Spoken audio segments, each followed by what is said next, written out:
মধ্যপ্রাচ্যে আমেরিকার বিশাল নৌবহর নির্দেশনার অপেক্ষায় আরও এক রণতরী ধেয়ে আসছে এই অঞ্চলের দিকে। আমেরিকাকে কড়া বার্তা দিতে সামরিক শক্তি দেখালো ইরান। হরমুজ প্রণালীতে সামরিক মহড়া শুরু করল ইরানের ইসলামিক রেভলিউশনারি গার্ডস কর্পস। মঙ্গলবার আইআরজিসি প্রধান জেনারেল মোহাম্মদ পাকপুরের তত্ত্বাবধানে আবু মুসা দ্বীপ থেকে smart control of the strait of Hormuz নামে এই মহড়া শুরু হয়। দেশটির আধা সরকারি বার্তা সংস্থা তাসনিম নিউজ এজেন্সি জানাচ্ছে, এই মহড়ার লক্ষ্য নৌপথের সুরক্ষায় নৌবাহিনীর ইউনিটগুলোর প্রস্তুতি যাচাই করা।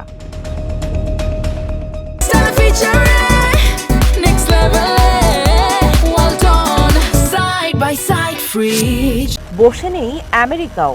ইরানের সামরিক মহড়ার ভিডিও প্রকাশের কিছুক্ষণ পরেই আমেরিকার সেন্ট্রাল কমান্ড মধ্যপ্রাচ্যে অবস্থানরত ইউএসএস আব্রাহাম লিঙ্কন বিমানবাহী রণতরীর ডেকে স্কোয়াড্রন মহড়ার ছবি প্রকাশ করে। এই উত্তপ্ত পরিস্থিতিতেই সুইজারল্যান্ডের জেনেভায় পরমাণু আলোচনায় বসতে যাচ্ছে ইরান ও আমেরিকা। আলোচনায় অংশ নিতে এরই মধ্যে জেনেভায় ইরানের পররাষ্ট্রমন্ত্রী আব্বাস আরাকচি আর পরোক্ষভাবে আলোচনায় অংশ নেবেন বলে জানিয়েছেন আমেরিকার প্রেসিডেন্ট ডোনাল্ড ট্রাম্প। সোমবার এক্সে এক পোস্টে আরাকচি লেখেন, ন্যায্য ও ভারসাম্যপূর্ণ চুক্তি অর্জনের একটি বাস্তব প্রস্তাব নিয়ে তিনি জেনেভায় গেছেন, তবে হুমকির মুখে আত্মসমর্পণ করবেন না বলেও জানান ইরানের পররাষ্ট্রমন্ত্রী।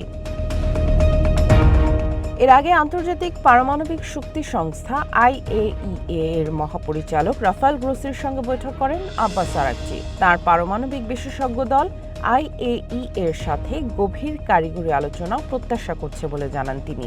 জাতিসংঘের পরমাণু সংস্থা আইএইএ গত বছরের জুনে 12 দিনের যুদ্ধে আমেরিকা ও ইসরায়েলের বোমা হামলার শিকার হওয়া ইরানের প্রধান পারমাণবিক স্থাপনাগুলোতে প্রবেশাধিকার চাইছে, তবে সেখানে বিকিরণের ঝুঁকি থাকতে পারে বলে ধ্বংসস্তূপের নিচে থাকা উচ্চমাত্রার সমৃদ্ধ ইউরেনিয়াম পরিদর্শনে বিশেষ প্রোটোকল প্রয়োজন বলে জানিয়েছে তেহরান।